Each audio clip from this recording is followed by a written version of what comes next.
On a quiet Saturday morning in Pinewood Grove, a peaceful suburb with manicured lawns and picket fences, 8-year-old Emma Carter knelt on the sidewalk, sketching a vibrant orange triceratops with neon green spots.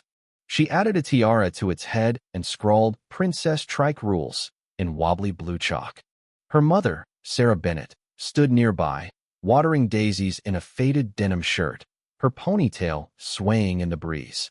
The air smelled of fresh-cut grass. A lawnmower buzzed faintly. It was the kind of day that felt safe, until it wasn't. Sarah glanced up as a sleek black SUV rolled to a stop in front of their house. No front plates. Tinted windows darker than legal. Her stomach tightened. Two men climbed out, dressed in crisp navy polos labeled HOA compliance in bold white letters.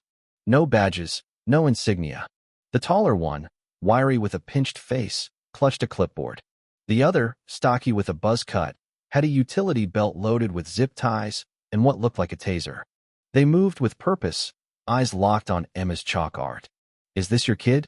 The tall one barked, pointing at Emma. Sarah's grip on the hose tightened. "She's my daughter." "What's this about?" The man's lips curled. "She's defacing public property. That's a $600 fine, per Code 4C. Sarah blinked, incredulous. "It's washable chalk." "She's drawing a dinosaur." The stocky one stepped closer, thrusting the clipboard forward. "Sign here to acknowledge the violation. Noncompliance escalates things." Sarah's voice rose. "Escalates? There's no HOA here. It dissolved years ago." The tall one didn't flinch. "We're with the Interim Regulatory Board. Sign, or we take further action." Emma looked up, eyes wide. "Mom, am I in trouble?" Sarah knelt beside her, heart racing. "No, sweetie." But her voice shook. The stocky man loomed closer. "We need to verify the child's identity. Step aside." His hand reached for Emma. Sarah shot to her feet, blocking him. "Don't touch her." The man smirked, hand hovering, then froze. A low, steady voice sliced through the tension. "Lay a finger on her, and I'll drown you in lawsuits you'll never crawl out of." Everyone turned. Leaning in the doorway was a man in his late 50s, tall and lean, with salt and pepper hair and piercing blue eyes. He wore a worn leather jacket and jeans, hands in pockets, but his presence crackled like a storm about to break. This was Michael Vaughn, Sarah's ex-husband. The tall man scoffed. "This is HOA business, sir." Michael stepped forward, unruffled. "No HOA exists here. That's sidewalk city property. You're impersonating officials." The stocky one shifted, hand twitching toward his belt. "We don't want trouble." Michael's eyes narrowed. "But you brought it. You threatened my granddaughter." Sarah whispered, "He's Michael Vaughn, former chief prosecutor for international tribunals." The tall man laughed, nervous. "What? Some TV lawyer?" Michael flipped open a leather wallet, revealing a faded ID from The Hague. "I've locked up warlords. You're small time, but jail's the same." The stocky man lunged, aiming for Emma. Michael moved like lightning, twisting the man's arm and slamming him into the daisies. The clipboard skidded across the pavement. The tall man backed up, stammering. "We didn't mean." Sarah clutched her phone, dialing 911. "I'm calling the cops." Michael's voice stayed ice cold. "Let them run. They won't get far." The men scrambled to their SUV, tires screeching as they fled. Emma clung to Sarah, whispering, "Is Grandpa a superhero?" Michael knelt, softening. "Just keeping you safe, kiddo." Minutes later, sirens wailed. Two police cruisers screeched to a halt. Officers leaped out, spotting the abandoned clipboard and a duffel left in the men's haste. Inside, zip ties, pepper spray, fake badges, and a list of names, kids' names, addresses, notes on single parents, pet-free homes. Pinewood Grove was circled in red.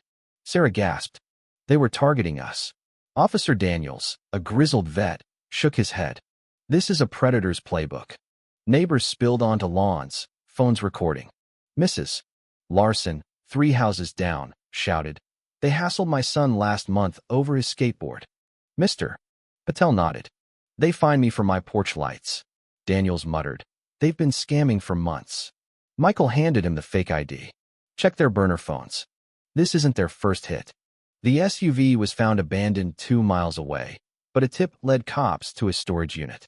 Inside, stacks of forged citations, cash, and profiles on dozens of families. The men, identified as low-level cons with priors, were arrested that night. One had military training, another, a history of fraud. They'd posed as HOA enforcers across 2 states, preying on trust. Pinewood Grove wasn't their first target, but it was their last. By Monday, the story was everywhere. Local news ran grainy neighbor footage of Michael's takedown. TikTok exploded with clips of him saying, "Lay a finger on her, and I'll drown you in lawsuits." Hashtag Tribunal Grandpa trended. Michael hated it. He'd spent decades dismantling corruption in war zones, not chasing clout. But the truth was uglier than fame. The scam ring had planned to escalate, possibly to abductions. Emma's chalk art had been their excuse. Sarah couldn't sleep. The what-ifs haunted her. How close those men got to Emma. How authority could be faked so easily. Emma, though, was different. She wasn't scared. She was curious. "Why do people pretend to be bosses?" she asked Michael. He crouched to her level. "Power's a mask, Emma. Always check who's behind it." She nodded, clutching her chalk. A week later, Pinewood Grove held a community meeting on the same sidewalk.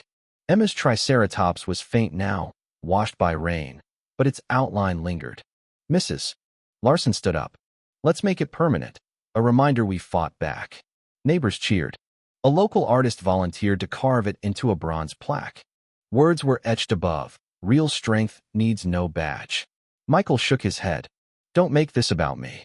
Sarah smiled. "It's about all of us." At the unveiling, Emma tugged the cover off. Applause erupted. Cameras flashed. Michael stood back, watching Emma trace her triceratops with a new piece of chalk. Sarah leaned close. "She's going to question everything now." Michael nodded. "Good.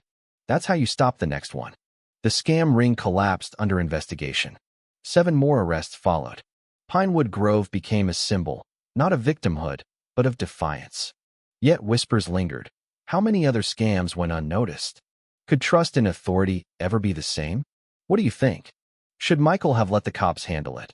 Or was his intervention justice? Drop your thoughts in the comments. Let's debate trust, authority, and standing up for what's right. Share this story if it hit you hard, and subscribe for more real-life dramas that spark conversation.